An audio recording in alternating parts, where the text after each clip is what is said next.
दोस्तों, स्वागत है आप सबका आज की इस वीडियो में। ये वीडियो हमारी पिछली वीडियो का पार्ट 2 है, यानी कि कोटा का भूतिया हॉस्टल। उस कहानी में आगे क्या हुआ ये जानेंगे हम आज की इस वीडियो में। अगर आपने पार्ट 1 नहीं देखा है तो उसका लिंक आपको डिस्क्रिप्शन में मिल जाएगा और स्क्रीन पर आई बटन में भी फ्लैश हो रहा होगा। पहले उस पार्ट को जरूर देखिएगा, तभी आपको पता चलेगा कि यहाँ क्या हो रहा है। तो बिना ज्यादा बात करते हुए आइए आगे बढ़ते हैं अपनी कहानी में। वो दोनों लड़कियां बेहोश हो चुकी थी। उनकी आवाज सुनकर आसपास के रूम से लड़कियां उठ गई और बाहर निकल कर आई।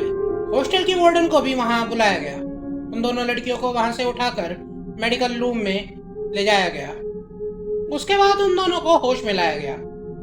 जब वो दोनों उठी तो उनमें से एक लड़की तो रोने लगी, वो बहुत डरी हुई थी, पर दूसरी लड़की एकदम चुप थी।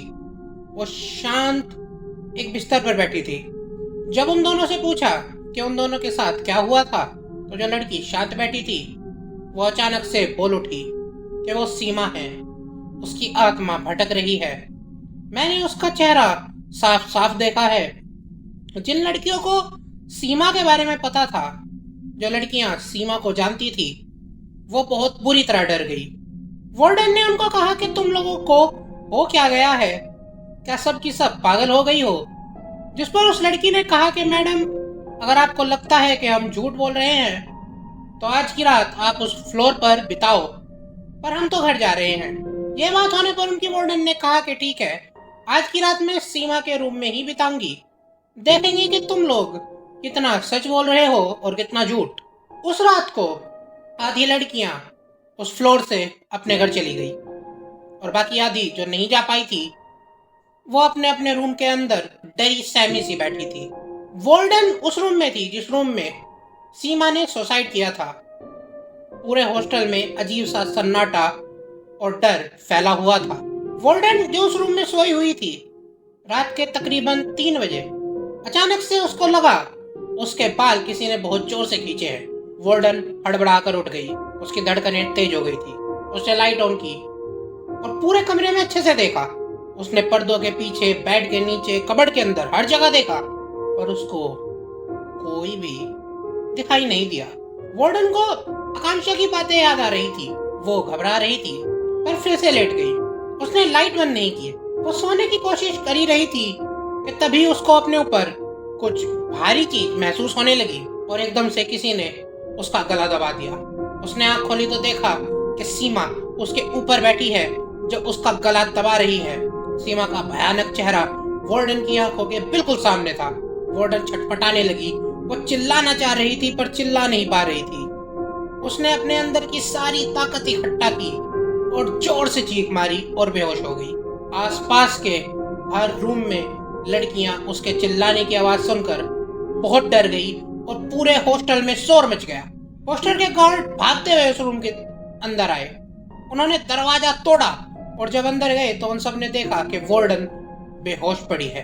वार्डन को बेहोश हुआ देखकर पूरे हॉस्टल में चीख पुकार मच गई।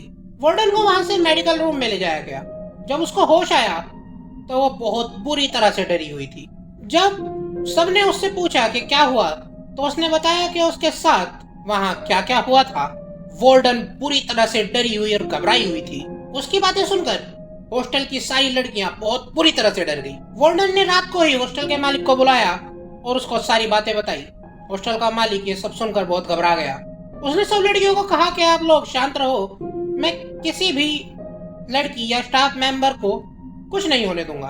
पर किसी ने उसकी बात नहीं मानी और अगले दिन शाम तक पूरा हॉस्टल खाली हो गया। उसके बाद हॉस्टल के मालिक ने हॉस्टल में बहुत से पंडितों को बुलाकर बहुत पूजा पाठ किया, पर हॉस्टल 2 साल तक नहीं खुल पाया। फिर जाकर बड़ी मुश्किल से पंडितों ने उस लड़की को उस रूम में बंद किया और उस रूम के दरवाजे को सील कर दिया गया। फिर जब 1 साल पहले जब हॉस्टल खुला तो उस रूम को छोड़कर बाकी सब रूम्स में लड़के रहे, पर कुछ दिनों बाद ही वहां से लड़कों को भी किसी लड़की के रोने चिल्लाने की आवाजें आने लगी। उनको लगता कि कोई उनका गेट खटखटा रहा है, पर होता कोई नहीं था। लड़कों ने जब अपने वार्डन से ये सब बातें की तो उसने सीधा मालिक से बात की। हॉस्टल के मालिक ने तय किया कि अब से ऊपर वाले फ्लोर पर कोई नहीं रहेगा। तभी से वो पूरा फ्लोर खाली पड़ा है। ये सब बातें जानने के बाद अमित और उसके रूममेट अपने कमरे में आ गए। शुभम बोला कि यार मेरे को बहुत डर लग रहा है। अमित भी बोला कि यार मैं तो सोच रहा हूँ कि हॉस्टल को छोड़ देते हैं और किसी दूसरे हॉस्टल में रूम ले लेते हैं। पर इधर अनुराग के दिमाग में तो कुछ अलग ही प्लान चल रहा था। अनुराग को बचपन से ही भूत देखने का बहुत शौक था। वो बहुत सी भूतिया जगहों पर गया था पर उसे कभी कुछ महसूस नहीं हुआ था।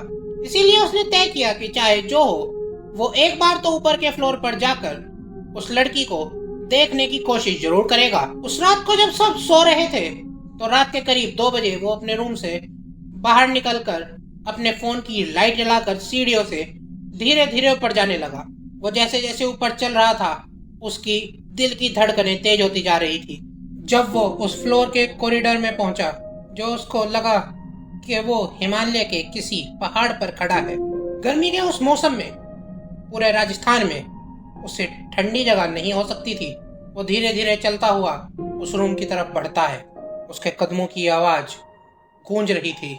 उसके दिल की धड़कन इतनी तेज हो चुकी थी कि उसे खुद की धड़कनें सुनाई दे रही थी। कुछ ही देर में वो उस रूम के सामने जाकर खड़ा हो गया जहां पर सीमा ने सुसाइड किया था। वहां जाकर उसने देखा कि उस रूम के ऊपर 2 ताले लगे हुए हैं जिनको लाल धागे से बांधा गया है और उस पूरे दरवाजे पर जगह जगह कीले गाड़ कर एक लाल धागा उन कीलों पर बांधा गया है और बीच बीच में नींबू और बहुत सी चीजें भी लगाई हुई हैं। उन सब चीजों को देखकर वो समझ गया था कि ये दरवाजा खोलना उसके बस की बात न तो है और ना ही उसको ये दरवाजा खोलने की कोशिश भी करनी चाहिए। तभी उसने देखा कि साइड में ही खिड़की है जो बाहर से बंद है। उसने उसको खोलने की कोशिश की और वो खिड़की खुल भी गई। जैसे ही खिड़की खुली अंदर से बहुत ही तेज एक ठंडी सी हवा उसके चेहरे को सुन्न करती हुई निकल गई। उसने अपने फोन की लाइट से अंदर झांका। तभी उसने अपने फोन की लाइट जलाकर उससे अंदर झांका और उसको अंदर कुछ नहीं दिखा। कमरे में कोई फर्नीचर भी नहीं था, बस छत पर एक पंखा लटक रहा था। अनुराग ने जब ये सब देखा तो उसको बड़ा अजीब लगा। उसने खिड़की बंद की और जैसे ही वो पीछे मुड़ा उसको अपने ठीक पीछे अपने चेहरे के बिल्कुल सामने एक लड़की का बहुत ही भयानक चेहरा दिखाई दिया।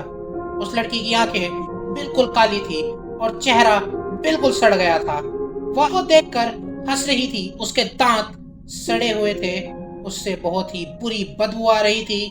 अनुराग वो भयानक दृश्य देखकर वहीं बेहोश हो गया। अगली सुबह जब अमित और शुभम सोकर उठे तो उन्होंने देखा कि अनुराग रूम में नहीं था। उनको लगा कि वो कहीं बाहर गया होगा। उस टाइम सुबह के 5 बजे हुए थे। तभी अचानक से बाहर से किसी के चिल्लाने की आवाज आई। जब उन लोगों ने बाहर जाकर देखा तो एक लड़के ने कहा कि ऊपर देखो, वहां फ्लोर पर लाइट जल रही है और जब वहां कोई रहता ही नहीं है, जब वहां कोई जाता ही नहीं है तो वहां से रोशनी कैसे आ रही है। ये सुनकर पूरे हॉस्टल में हड़कंप मच गया। 2 गार्ड्स को क्या बात है पता करने के लिए ऊपर भेजा गया। जब वो दोनों उस फ्लोर के कॉरिडोर में पहुंचे तो उन्होंने देखा कि उस रूम के बाहर एक लड़का बेहोश पड़ा है और उसके फोन की लाइट खुली पड़ी है, जिसकी वजह से नीचे से वहां रोशनी दिखाई दे रही थी। वो दोनों अनुराग को उठाकर नीचे लेकर आए। उसको होश में लाया गया। उसने होश में आकर उसके साथ क्या क्या हुआ सब बताया। उसकी बातें सुनकर पूरे हॉस्टल में हड़कंप मच गया। वार्डन ने हॉस्टल के मालिक को बुलाया और अनुराग को फौरन उसके घर भेज दिया गया। हॉस्टल का मालिक अपने साथ 3 पंडितों को लेकर आया। उन्होंने 2 दिन तक हवन किया और उस रूम को फिर से सील कर दिया गया। हॉस्टल में तो उस दिन के बाद कुछ नहीं हुआ, पर अनुराग अगले 2 हफ्ते में ही हार्ट फेल के चलते चल बसा। अनुराग की डेथ हो गई। उसकी भूत देखने की चाहत ने उससे उसकी जिंदगी ही छीन ली। आप सब लोग कभी भी ऐसी किसी भी जगह पर ना तो जाइएगा और अगर गलती से पहुंच गए हैं तो कोशिश कीजिएगा वहां से जल्द निकल सके। आपका 5 मिनट का एडवेंचर आपकी और आपके परिवार की पूरी जिंदगी बर्बाद कर सकता है। कैसी लगी आपको आज की कहानी हमें कमेंट करके जरूर बताइएगा। वीडियो को लाइक कीजिएगा, शेयर कीजिएगा, चैनल को सब्सक्राइब कीजिएगा। बने रहिए हमारे साथ। अपनी कहानी हम तक पहुंचाने के लिए हमें इंस्टाग्राम पर मैसेज कीजिएगा। इंस्टाग्राम का लिंक डिस्क्रिप्शन में दिया गया है। जय श्री राम।